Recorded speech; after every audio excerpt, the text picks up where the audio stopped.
Wonderful.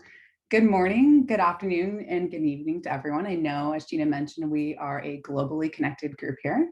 I'm calling in from Oakland, California. My name is Elisa Ahmadian. I'm a senior program lead at the global design firm IDEO, where I help to manage the Better Giving Studio program, which I'm going to share a little bit more about shortly. And I'm very thrilled to be in the same Zoom with all of you. Forgive me, I have some bad Zoom jokes here. Before we jump in, we're going to be talking a lot about innovation and experimenting today during this session. So to help us warm up, I'd love to invite you all to share a little bit about something you're excited to experiment with in your work in 2020. It could be about anything you're excited to try, test, or prototype this year, and maybe we can find some room for a connection between us. So if you want to go ahead and get going in the chat on that, and we'll be excited to see these after the session. And I'm told there's a bit of a delay with the chat. So while you're typing away, I'm going to move forward with introducing our amazing panelists who all participated in the Reimagine Charitable Giving Challenge, which we're chatting about today. Okay, wonderful. And they're also amazingly accomplished. I'm going to try and get through this and share everything that they're up to. I'm going to start first with Dr. Lucius Caviola. He's a postdoctoral researcher at Harvard University, where he focuses on psychology of charitable giving and develops strategies that can help people become more effective in helping others. He's also the co-founder of Giving Multiplier, a challenge finalist, which boosts effective giving by incentivizing people to split their donations between a personal favorite charity and a super effective charity that's backed by evidence, if you want to give it away. Next, I'd love to introduce Mo Aga, whose work has been recognized repeatedly by the UN and the Dubai government. Thanks for joining so late. He joins us from the CEO office of Crescent Enterprises, where he works on a number of strategic philanthropic initiatives, including Hasana.org, also a challenge finalist, a tech-enabled Islamic philanthropic platform, which was recently launched in beta mode, putting more than 5,000 projects in 146 countries across humanitarian, development, and environmental causes at the fingertips of Muslim donors from around the world, and enabling them to monitor and track the impact of their contributions towards the Sustainable Development Goals in a transparent and accountable manner. And last but not least, I'd love to introduce Cicely Moore. Cece is the program officer for the Office of the President at the W.K. Kellogg Foundation, where she provides leadership for strategic investment activities that address systemic barriers and create conditions for historically marginalized communities, families, and children to thrive. Her work includes support of participatory collaboratives to increase locally driven philanthropy, buy-in for communities of color, and embedding racial equity in philanthropy. And you also support the Better Giving Studio program as a member of our champion cohort. Thanks so much to all of you. Before we dive in to our panel and our questions, I'm going to set the stage with a little bit more context about the Better Giving Studio program, which is an innovation program fueled by Giving by All, an initiative of the Philanthropic Partnerships team at the Gates Foundation and also supported by us at IDEO. And I know that I'm speaking to a virtual room of the brightest minds in the giving space, so I'm sure I'll get a lot of head nods with this statement, as it's likely top of mind for all of us here. While generosity is a universal value that spans time, geographies, and cultures, digitization is transforming how we give, and the giving marketplace that we're all working in is ripe for innovation. Then the Better Giving Studio as a program exists to support everyday donors by sharing innovative and equitable solutions across the giving marketplace. And we do this by sharing and translating donor behavior, research, spotlighting innovative ideas, and supporting product development in collaboration with charitable giving platforms like yourselves. Just to give a sense for a little bit what this actually looks like, and given that we're running this program in the midst of a pandemic, the photos look a lot like Zoom screenshots, and a little bit different than we expected. We have a 2-year pilot program, and it's all about leveraging research insights to source, prototype, and pilot digital giving products and features. In our first year, we're experimenting a lot, and we're doing it with multiple modalities for sourcing and building digital giving products. So we're trying things like product sprints that bring together giving platforms into the same Zoom space to build new concepts. And we're also investing in deep multi-month product pilots. And as you can see, our first year really functions like a funnel. We expect to source about 450 concepts in the first year and then invest in 3 to 5 product builds. And all of this work happens collaboratively as part of a learning journey together with giving platforms and experts representing diverse perspectives from across the giving space, including many of you here in this Zoom today. And as part of our experimentation in year 1, we launched an open innovation challenge to identify inspiring digital concepts from both individuals and organizations. And we did this using OpenIDEO, which is an online platform that allows anyone to contribute concepts, iterate on them, and connect with other innovators together online. And so the challenge is called the Reimagine Charitable Giving Challenge. We launched it in the fall of 2020, again as an experiment, as we attempted to open up the door and invite anyone with a concept to join in. We are designing the brief in the midst of the pandemic, and as you can imagine, the brief and its content look really different than we might have expected when we began our program many months before, and we have a ton of learnings from developing this brief. This is the framing question that we use to invite innovation, and you can see on the right what submissions looked like on the platform. In addition to the high-level framing question and brief, participants were asked to submit their concept under an opportunity area, which functions like a track. We had 2 different tracks. The one on the left, Bridging the Evidence to Practice Gap, was about evidence-based areas where we have lots of existing research in the giving space, like intentionality or simplification of choice. We also had a track for incredibly important areas in need of innovation and product ideation where we are lacking academic research at this time, such as around BIPOC givers and women in digital philanthropy. Each track had its own requirements when it came to the kind of testing we asked participants to talk about. And again, this was an experiment within an experiment, and we have a lot of learnings to chat about at some point. Just for a look into the numbers, we ran a sprint length challenge. So this happened in about just 6 weeks. And in that time, we received about 400 submissions from individuals and organizations all around the world from 62 different countries, although we had focused our brief and our outreach more specifically around the US. And concepts represented a full spectrum of fidelities and approaches to the brief. And now I'm going to turn it to Cece to share a little bit more about our evaluation and selection process for the challenge. Thank you so much, Elisa, and good afternoon, good morning, good evening, everybody. I'm really excited to share a little bit more about the process, evaluation process for the Reimagining Charitable Giving Challenge, which included the opportunity for me and a cross-sector of evaluators to review each application for 3 main components. Innovation, is this idea pushing the edge in the fields? Is this adding something new to the field? Feasibility, does the idea show promise for eventual implementation? Does it hold, its weight and opportunity? And evidence, is the idea backed by some form of evidence? This could include traditional academic research or some form of user testing. Evaluators also participated in a workshop with the IDEO team to discuss our feedback in response to the evaluation criteria and how each idea lends itself to reinforcing a culture of generosity by creating charitable giving solutions that are more accessible, inclusive, and effective. This process and the opportunity to discuss how we each ranked and reviewed proposals was beneficial to really understanding the approach each of us took in the evaluation, interpreted, some of the evaluative measures, and provided opportunity to expand our perspectives and priorities when we were doing the final evaluation and ranking the various opportunities. And I'll turn it back over to you, Lisa. Thanks so much, Cece. It was incredibly invaluable to learn from you and other experts during this process. And finally, before we jump into our discussion, I wanted to take one more moment to congratulate the 10 finalists of the challenge. I know we've heard about them from both Rob and Beth earlier. This is just an incredible group of startups and companies that are pioneering innovative and equitable approaches to giving, and I feel really personally grateful to know them and have them here.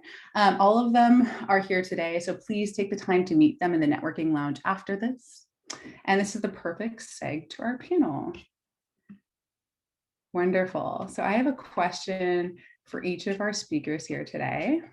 I'm going to start off with a question for Lucius. So Giving Multiplier leverages the principle of effective altruism to introduce users to a curated list of impactful charities. How can an effective altruism and curation be used to enable more equity in the giving space? Thanks, Elisa. So effective altruism is a philosophy and a social movement that uses reason and evidence to do the most good in the world. How can we use our limited resources to help as many individuals as possible, no matter their background, where they're from, and so on? So which specific charities and which specific causes are the most effective ones is an open question. And effective altruist researchers conduct rigorous and systematic research to evaluate charities with respect to their cost effectiveness. Which charity can save the most lives or can improve the most lives per dollar? That's the question. Now, this is a very difficult question, and it turns out that there are huge differences between different charities' effectiveness. Some charities, the world's most cost-effective charities in the world, are hundreds of times more effective, according to experts, relative to most other typical charities. And most people don't know about this. Now, let me just give you one example. This is a charity called Deworm the World Initiative. It conducts deworming program in the developing world. It turns out that with just 66 cents, you can cure a child infected with parasitic worms, which will alleviate its intense suffering and will allow it to go to school again. So that's incredibly effective. And just imagine how much good you could do with just a small donation. So that's the idea of effective altruism. And I think it's an important idea because the ultimate goal of charitable giving should be to help others as effectively as possible. And that's why the focus on cost effectiveness and evidence-based approaches is really crucial. So now I'm a psychologist and I research how people make moral decisions and how they give to charity. And in our research, we find that people intuitively are not effective altruists. When people give to charity, they don't give just based on effectiveness criteria. Instead, when people give, they give with their hearts. People want to give to a charity that they personally care about, a charity they have an emotional connection with. And of course, that's completely understandable. And it's great if people give to charity. But from an effective altruism point of view, it would be better if people gave more towards the world's most cost-effective charities. But perhaps these most cost-effective charities are not necessarily the charities that people emotionally care most about. So what could we do to boost effective giving? Together with Professor Joshua Green at Harvard, we've launched a research project where we're trying to develop techniques that could boost effective giving. And based on this research, we've created givingmultiplier.org. Giving Multiplier works in the following way. On givingmultiplier.org, we encourage donors to split their donation and give one part of their donation to their favorite charity. And this can be any charity in the world that you really care about. You choose which one. And the other part of your donation, you can give to a super effective charity. And we present you with a list of 9 super effective charities that are considered to be extremely effective according to experts. You choose one of them. And then you decide for yourself how you want to divide your donation between your favorite charity on the one hand and a super effective charity on the other hand.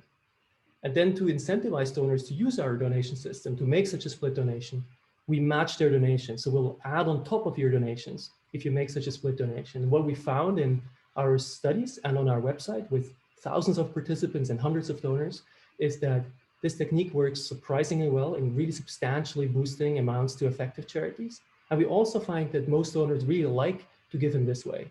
The reason they like it is because we're not asking them to give up completely on their favorite charities.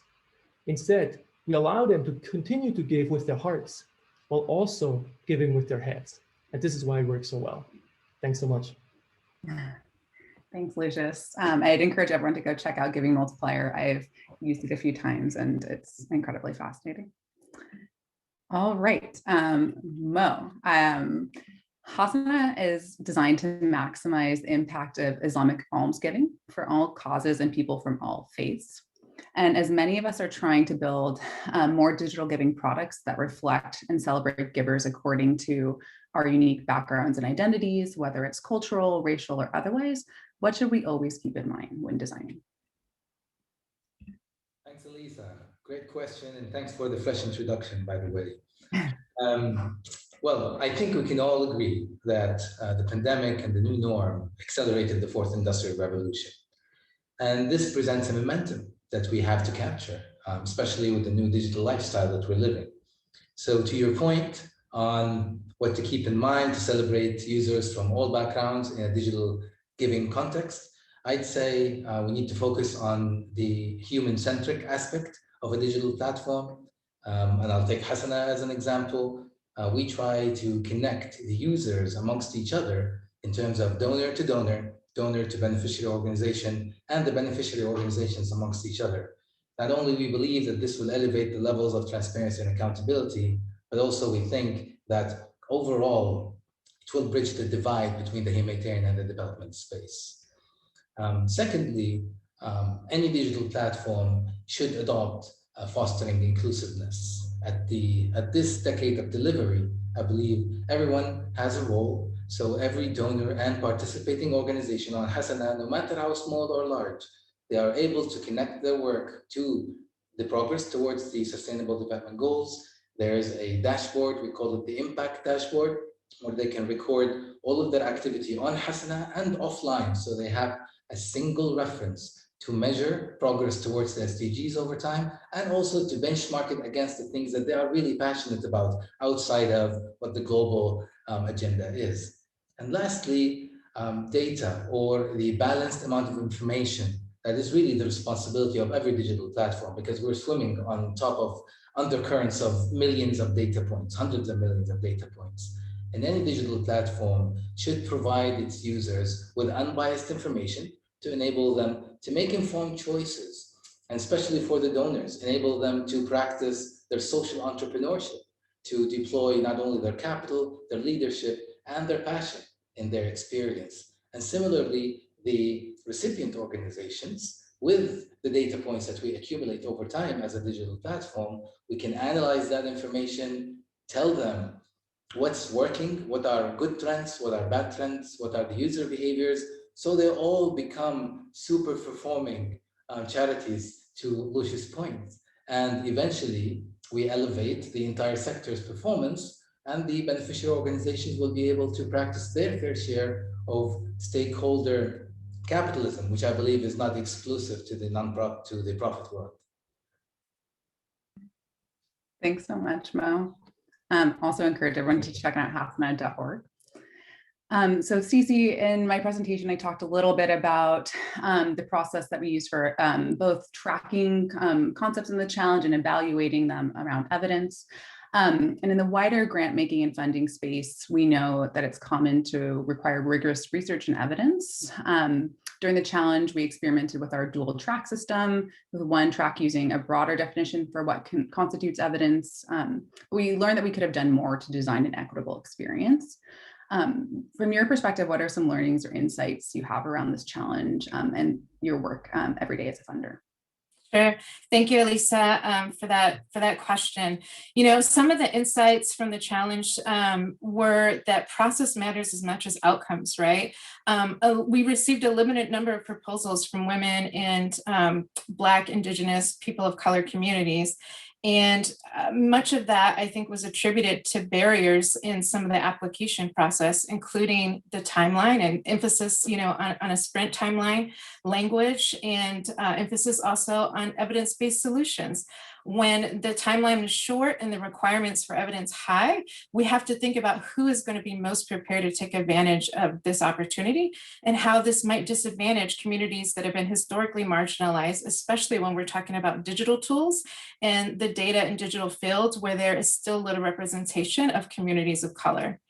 You know, in thinking about how, you know, we might have done this differently, you know, centering applicants who are representatives of communities that have experienced systemic barriers and actively partnering in local contexts when developing the process, and also are really imperative for equitable access and outcomes.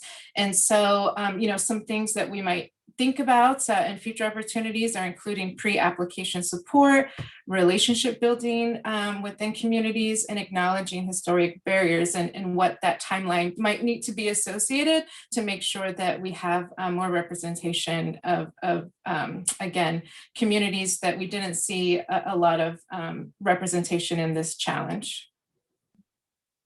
Thanks, Cece. And I think these learnings are incredibly important for us as we're continuing to learn and experiment in our program, but also for all of us that are thinking about this in our work, no matter what it is.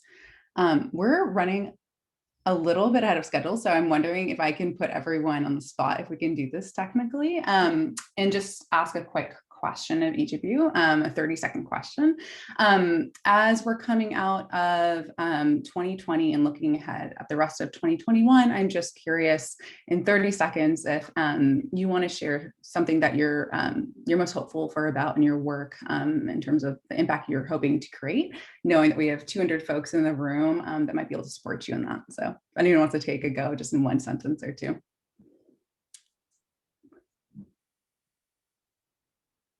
I could get us started. I'm really hoping to continue to democratize philanthropy, right? Figure out new ways of giving and being able to support local communities. Lucius or Mel? Well, I mean, from my end, I'd like 2021 to be anything but like 2020. There's a lot of deeper engagement to go. I think we got much more connected than ever during 2020. So we're leveraging connectivity much more than before. And I hope that we can utilize that spirit because we haven't really operationalized that new way of connectivity. So I really want to take this into practice and see how much more impactful 2021 will be compared to 2020.